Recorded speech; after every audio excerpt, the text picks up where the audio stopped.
Good morning to all. Welcome to TSN school. हम पढ़ रहे हैं कक्षा 10 हिंदी संचयन भाग 2 का पाठ्यक्रम। आज हम संचयन के पहले पार्ट जो हरियर काका है उसका भाग 4 पढ़ेंगे। इसके पिछले 3 भागों में हमने पढ़ा कि किस प्रकार से हरियर काका जो अपने घर की स्थिति और उससे परेशान थे, घर वालों से परेशान थे।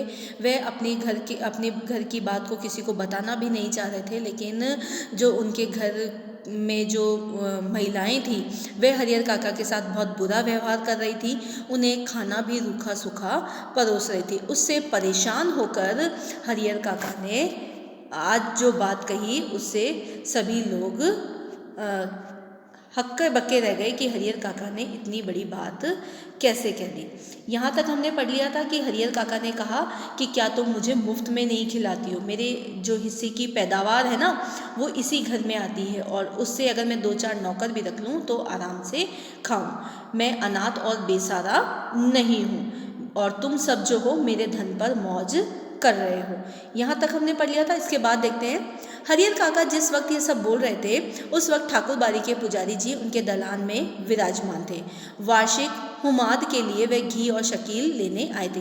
हुमाद मतलब वार्षिक जो हवन होता है उसके लिए वह घी और गेहूँ वगैरह जो भी है वो लेने आए थे। लौटकर उन्होंने महंत जी को विस्तार के साथ सारी बात बताई। उनके कान खड़े हो गए। वह दिन उन्हें बहुत शुभ महसूस हुआ। उस दिन को उन्होंने ऐसे ही गुजर जाने देना उचित नहीं समझा। तत्क्षण टीका तिलक लगा, कंधे पर राम नामी लिखी चादर डालकर ठाकुर बाड़ी से चल पड़े। संयोग अच्छा था, हरियर के दलान तक नहीं जाना पड़ा। रास्ते में ही हरियर मिल गए। गुस्से में घर से निकल वह खलियान की ओर जा रहे थे। अब हरियर को गुस्सा आ रहा था क्योंकि उनकी भाइयों की पत्नियों ने उनके साथ अच्छा व्यवहार नहीं किया, तो वह अपने भाइयों के पास जा रहे थे और अपने भाई की पत्नियों की करतूत बता रहे थे कि घर में इतना अच्छा खाना बना उसके बावजूद भी उसे वैसा खाना नहीं मिला। लेकिन महंत जी ने उन्हें खलियान की ओर नहीं जाने दिया। अपने साथ ठाकुर बाड़ी पर लेते आए। फिर एकांत कमरे में उन्हें बैठा खूब प्रेम से समझाने लगे, हरियर यहाँ कोई किसी का नहीं है, सब माया का बंधन है। तू तो धार्मिक प्रवृत्ति का आदमी है, मैं समझ नहीं पा रहा हूँ कि तुम इस बंधन में कैसे फंस गए। ईश्वर में भक्ति लगाओ, इसके सिवा कोई तुम्हारा अपना नहीं है। पत्नी बेटे भाई बंधु सब स्वार्थ के साथी हैं। जिस दिन उन्हें लगेगा कि तुमसे उनका स्वार्थ सधने वाला नहीं है उस दिन वे तुम्हें पूछेंगे तक नहीं। इसलिए ज्ञानी संत महात्मा ईश्वर के सिवा किसी और में प्रेम नहीं लगाते।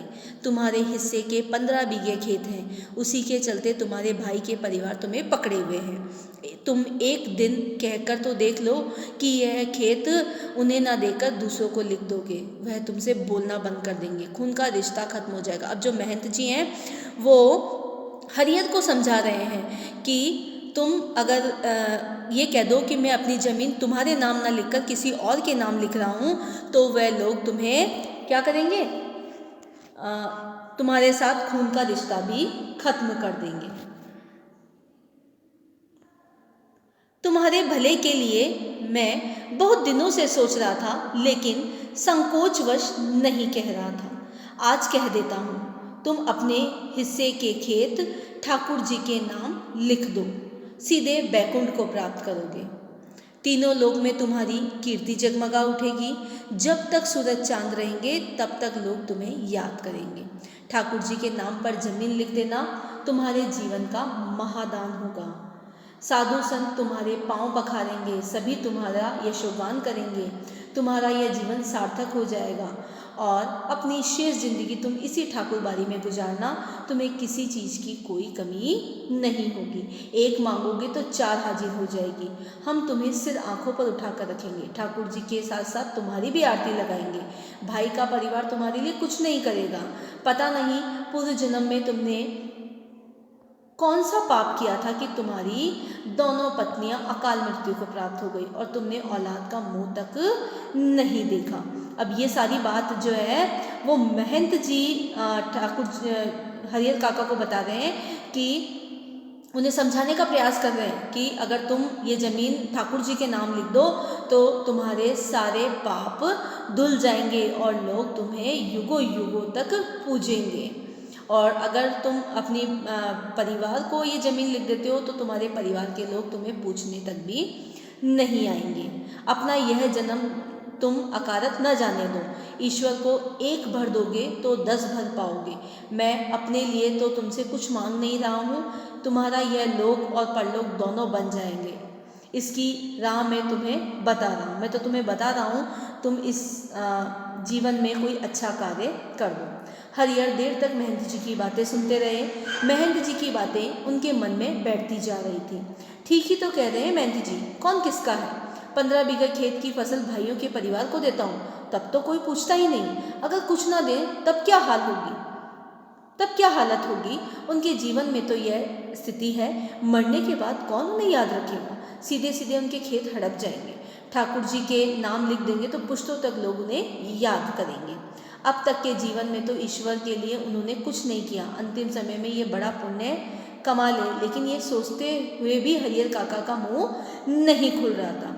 भाई का परिवार तो अपना ही होता है, उनको ना देकर ठाकुर बारी में दे देना, ये सब धोखा और विश्वासघात होगा। हरिहर काका अपने मन में तो सोच रहे हैं कि उनके परिवार के सदस्य उनके साथ बुरा व्यवहार कर रहे हैं, लेकिन वह अपने मुंह से नहीं बोल पा रहे हैं, क्योंकि उनका जो मन है वो ये चाह रहा है कि भाई का परिवार तो भाई का परिवार ही होता है, उनके साथ धोखा और विश्वासघात हो जाएगा। अपनी बात समाप्त कर महंत जी प्रतिक्रिया जानने के लिए हरिहर की ओर देखने लगे। उन्होंने मुंह से तो कुछ नहीं कहा, लेकिन उनके चेहरे के परिवर्तित भाव महंत जी की अनुभवी आंखों से छिपे न रह सके। अपनी सफलता पर महंत जी को बहुत खुशी हुई। उन्होंने सारी जगह वार किया। इसके बाद उसी वक्त ठाकुर बारी के 2 सेवकों को बुलाकर आदेश दिया कि एक साफ सुथरे कमरे में पलंग पर बिस्तर लगाकर उनके आराम का इंतज़ाम करें। फिर तो महंत जी के कहने में जितना समय लगा था उससे कम समय में ही सेवकों ने हरिहर काका के मना करने के बावजूद उन्हें एक सुंदर कमरे में पलंग पर जा लिटाया। और महंत जी उन्होंने पुजारी जी को समझा दिया कि हरिहर के लिए विशेष रूप से भोजन की व्यवस्था करें। हरिहर काका को महंत जी एक विशेष उद्देश्य से ले गए थे, इसलिए ठाकुर बारी में चहल पहल शुरू हो गई। अब जो सभी लोग हैं, सबको पता था कि हरिहर को महंत जी यहाँ पर क्यों लेकर आए हैं, किस उद्देश्य से लेके आए, इसीलिए सभी को अपना अपना काम मिल गया था और सब ने ठाकुर बारी में चहल पहल शुरू कर दी थी कि उन्हें लग रहा था कि अगर हरिहर की ज़मीन ठाकुर बारी के नाम हो जाती है तो यह इस इलाके की और बड़ी ठाकुर बारी हो जाएगी। इधर शाम को हरिहर काका के भाई जब खलिहान से लौटे तब उन्हें इस दुर्घटना का पता चला। पहले तो अपनी पत्नियों पर वे खूब बरसे, फिर एक जगह बैठकर चिंता मग्न हो गए। हालांकि गांव के किसी व्यक्ति ने भी उनसे कुछ नहीं कहा था। महंत जी ने हरिहर काका को क्या क्या समझाया है इसकी भी जानकारी उन्हें नहीं दी, लेकिन इसके बावजूद उनका मन शंकालु और बेचैन हो गया। शंकालु मतलब उनके मन में शंका हो रही थी, क्योंकि सबको पता था कि हरिहर की जो जमीन है उस पर सबकी नज़र है।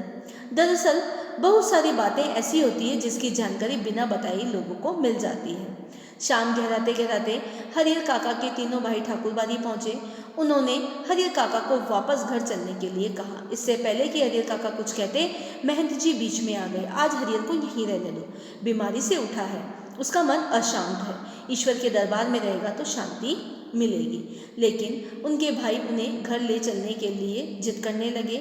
इस पर ठाकुर बारी के साधु संत उन्हें समझाने लगे।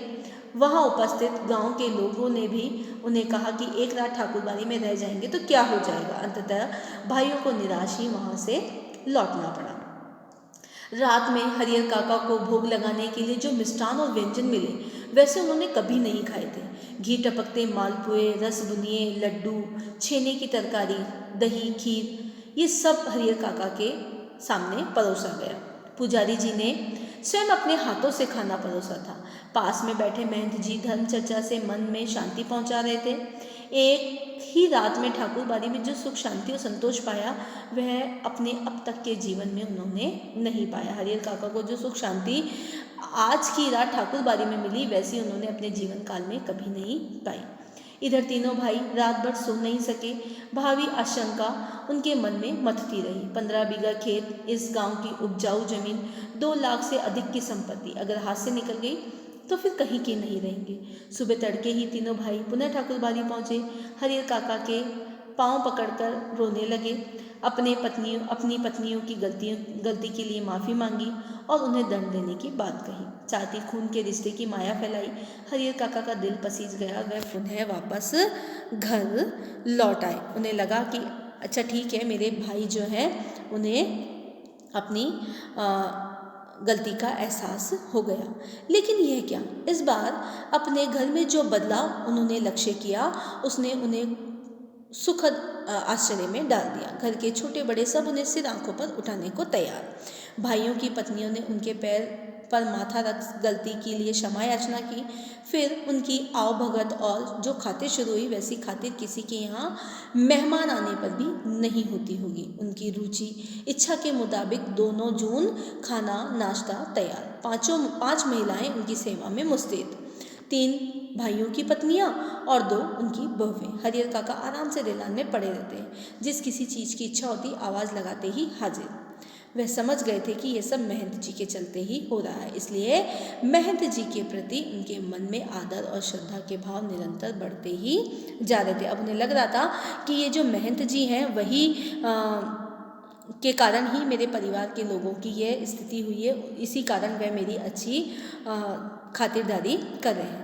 बहुत बार ऐसा होता है कि बिना किसी को कुछ बताए गांव के लोग असली तथ्य से स्वयं वाकिफ हो जाते हैं। हरियर काका की इस घटना के साथ भी ऐसा ही हुआ। दरअसल लोगों की जुबान से घटना की जुबान ज़्यादा पैनी और असरदार होती है। घटनाएं स्वयं ही बहुत कुछ कह देती है, लोगों के कहने की ज़रूरत ही नहीं रहती। न तो गांव के लोगों से महंत जी ने कुछ कहा था और ना ही हरियर काका के भाइयों ने। इसके बावजूद गांव के लोग सच्चाई से अवगत हो गए। फिर तो गांव की बैठकों में बातों का जो सिलसिला चल निकला उसका कोई अंत नहीं था। हर जगह उन्हीं का प्रसंग शुरू।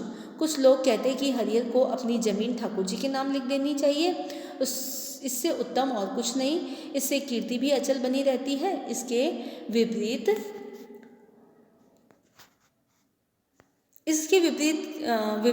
कुछ लोग की मान्यता थी कि भाई का परिवार तो अपना ही होता है, अपनी जायदाद उन्हें ना देना उसके साथ अन्याय होगा, खून के रिश्ते के बीच दीवार बनानी होगी।